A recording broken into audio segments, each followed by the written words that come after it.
Naquele tempo, disse Jesus a seus discípulos: Eu vim para lançar fogo sobre a terra, e como gostaria que já estivesse aceso.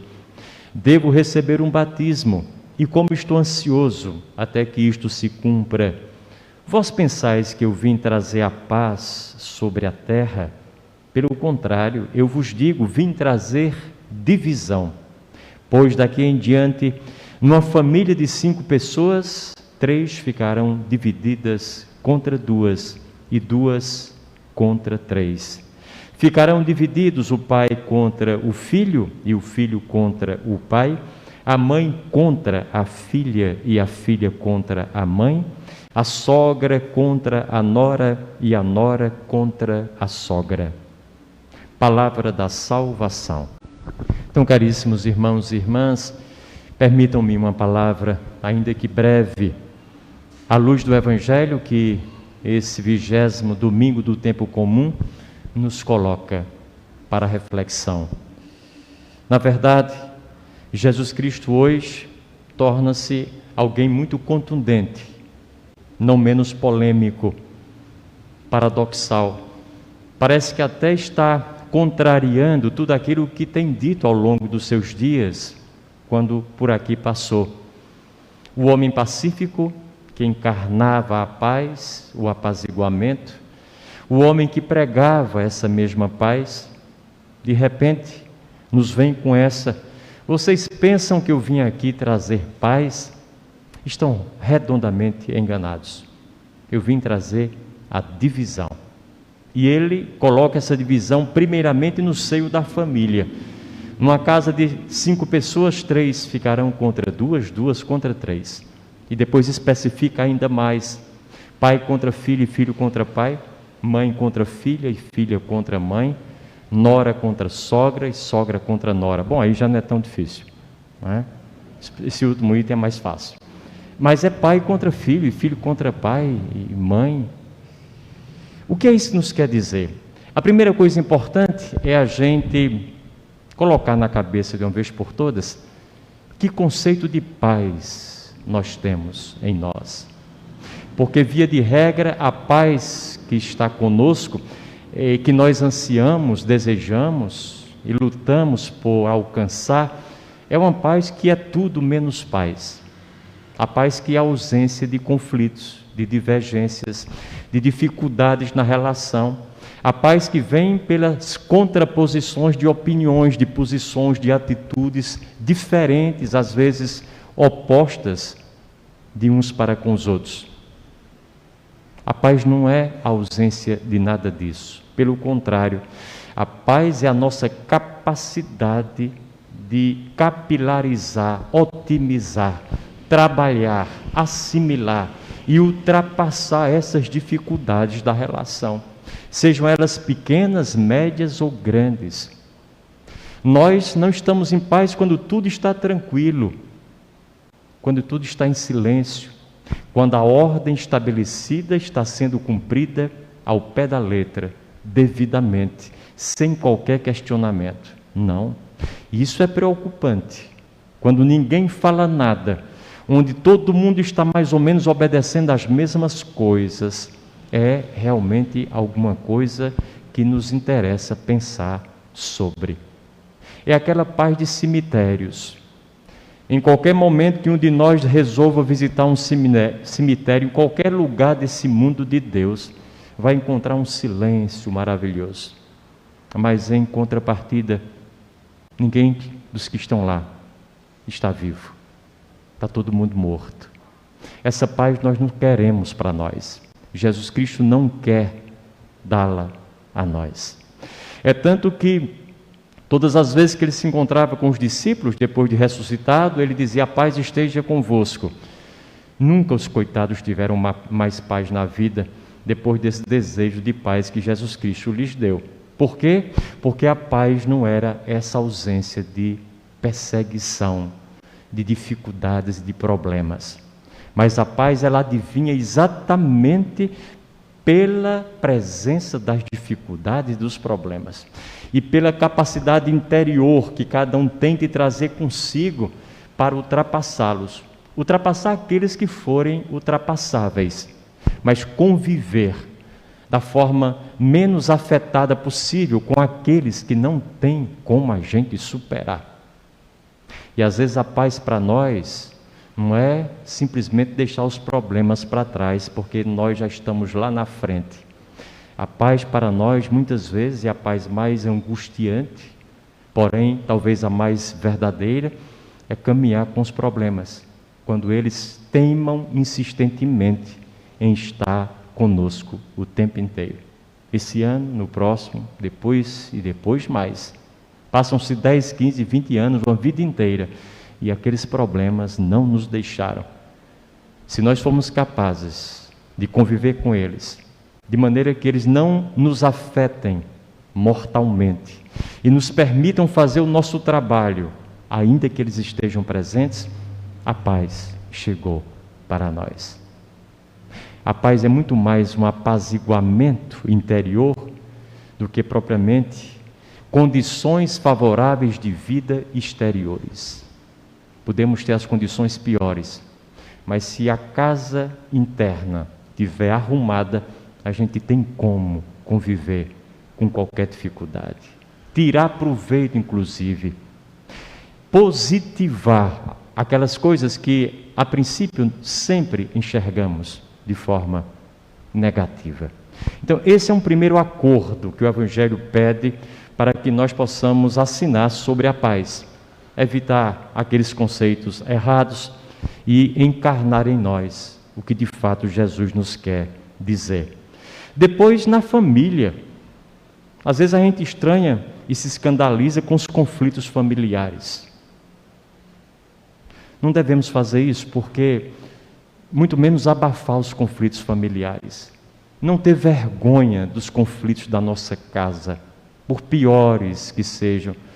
Porque eu sempre perguntei, se nós não formos capazes de brigar em casa, de divergir em casa, onde todo mundo se gosta, se conhece desde pequenos, onde todo mundo tem interesse e afeto um pelos outros, tem o desejo real de que a vida corra bem para todos, onde é que a gente vai brigar, pelo amor de Deus? Lá fora, onde ninguém nos conhece, onde alguém puxa uma arma e sem qualquer motivo nos baleia, nos mata? É lá que a gente vai divergir? As divergências caseiras nos ajudam e nos preparam, nos capacitam para as divergências lá de fora. E quanto mais a família for esse espaço de exercício, de treinamento, para que o nosso corpo, a nossa mente, a nossa alma se fortifiquem e possam enfrentar as dificuldades lá de fora, mais a família terá cumprido a sua tarefa. Ela existe exatamente para isso.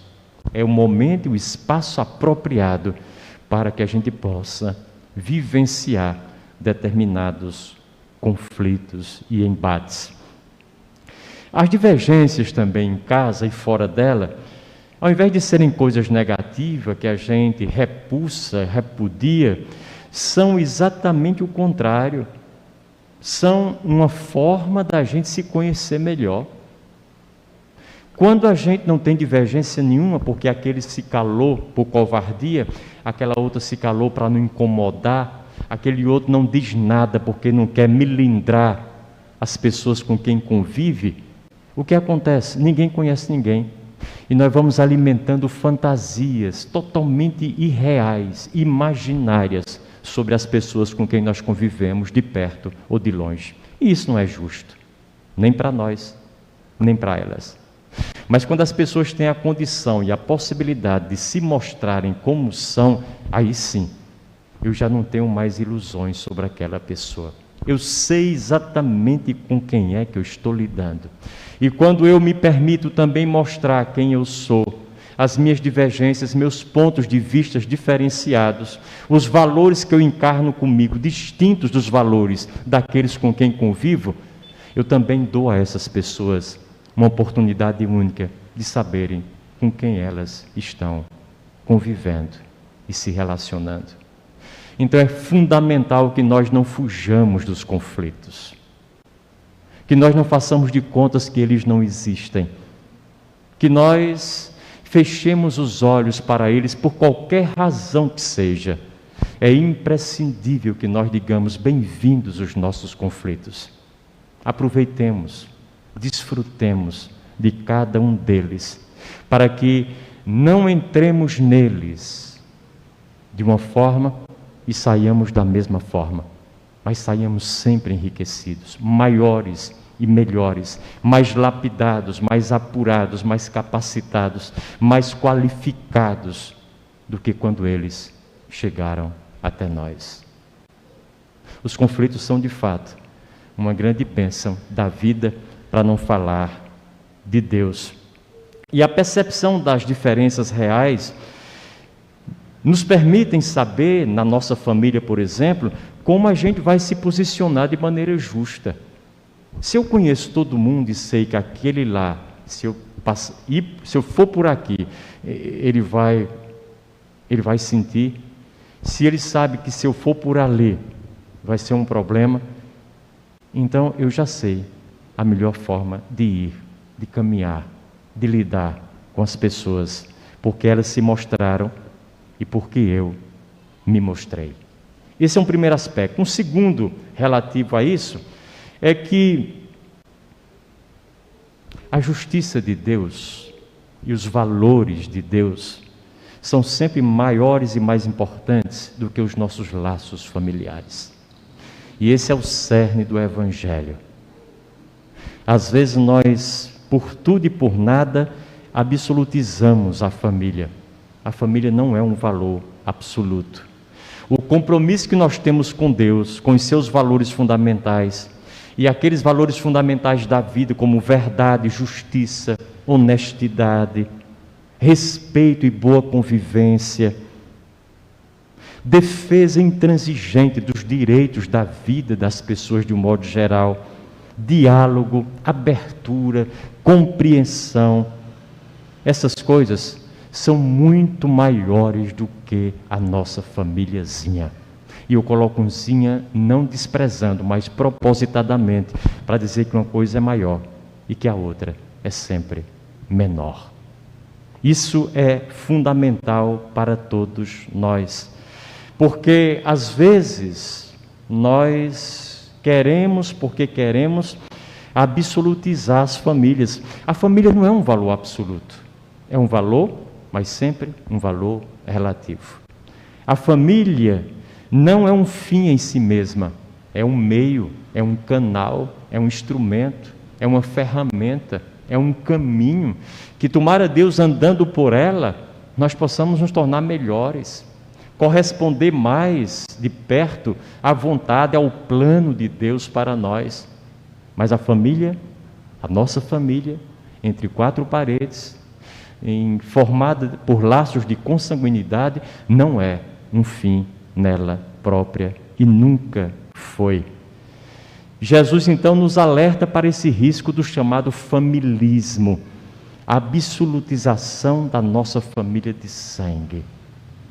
E quando eu falo familismo é importante porque todo ismo é doentio, todo ismo é patológico, todo ismo é uma excrescência, é um exagero, é um extrapolamento.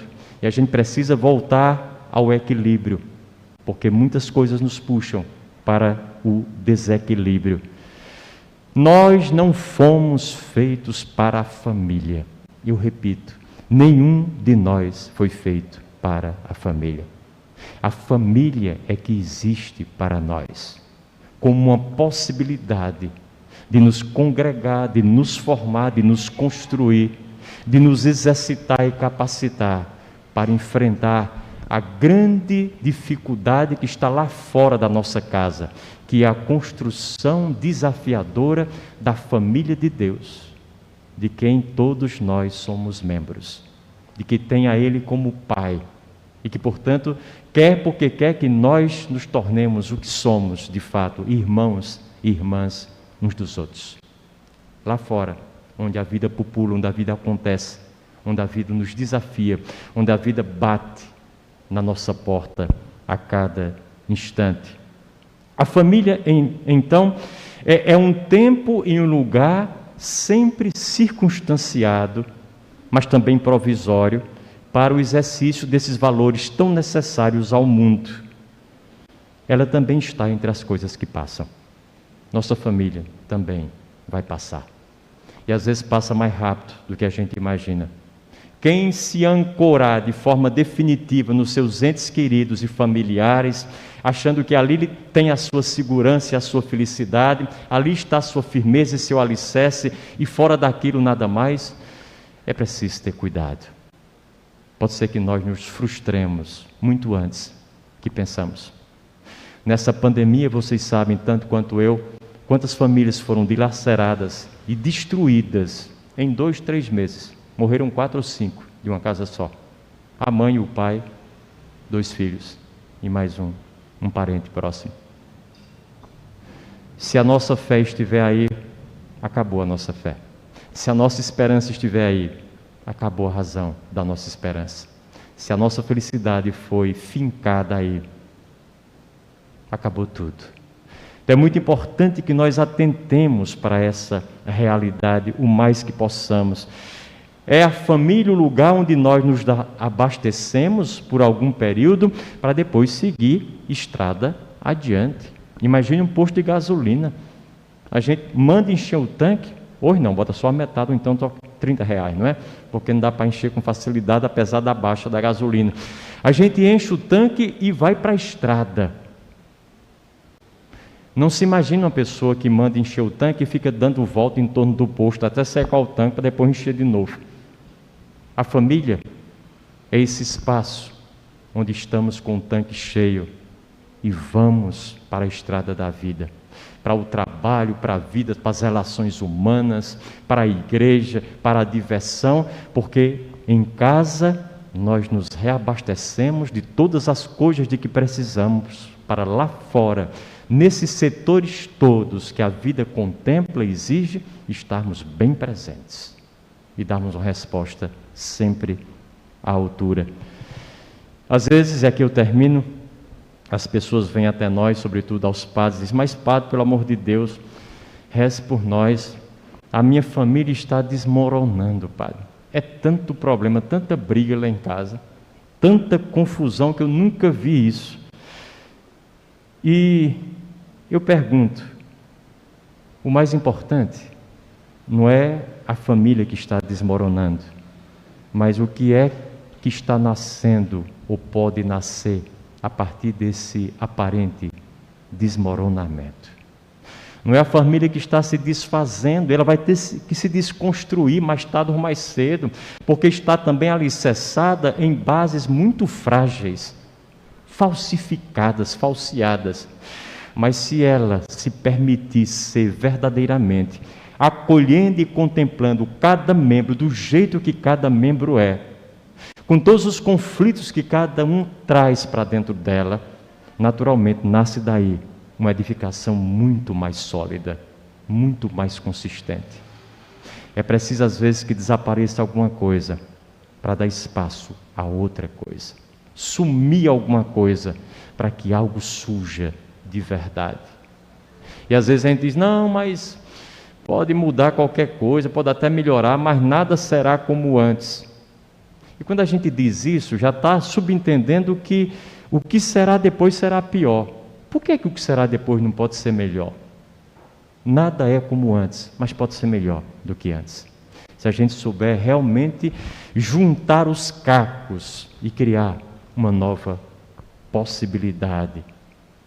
Então, não fiquemos desesperados ou achemos extremamente estranho, muito menos nos escandalizemos com os conflitos da família, da nossa família. É próprio da família, se for verdadeira, ter conflitos e absorver conflitos. Eu dizia numa palestra que fiz agora sábado passado, exatamente nesse sentido, que aquilo que acontece ao cavalo é próprio do cavalo. O que acontece a uma vaca é próprio da vaca. O que acontece a um macaquinho, por mais engraçado que seja, pareça muito inteligente, além do normal, ninguém se engana, é próprio do macaquinho. Está dentro das possibilidades dele. Aquilo que acontece a um papagaio que fala, que repete, que imita, que canta igual, que muda o timbre de voz parecendo com o dono, até engana os outros. Ninguém se ilude, é próprio do papagaiozinho. E aquilo que acontece ao ser humano, à família humana, ao ser humano que somos nós individualizados, a família que é a nossa, é próprio da família. Não tem nada fora de contexto. Está tudo no seu devido lugar. E é fundamental que a gente não esqueça nisso. A pergunta é: qual é a casa nova que nós desejamos colocar no lugar da casa velha que está se deteriorando toda, que é a nossa casa? Qual é o novo uso que eu quero dar a esse espaço no qual eu sempre vivi, que é o espaço da minha família, inclusive? Trata-se aqui de desconstruir algo que foi muito útil num certo período da minha vida, mas que agora já não responde mais, e construir algo diferente. Fazer uma reforma radical, e que essa reforma seja compatível com os desafios do presente, do meu presente, do presente de todos aqueles que moram comigo, do presente do mundo no qual eu estou devidamente inserido. Que Deus nos ajude e ilumine nesse mistério. Louvado seja nosso Senhor Jesus Cristo.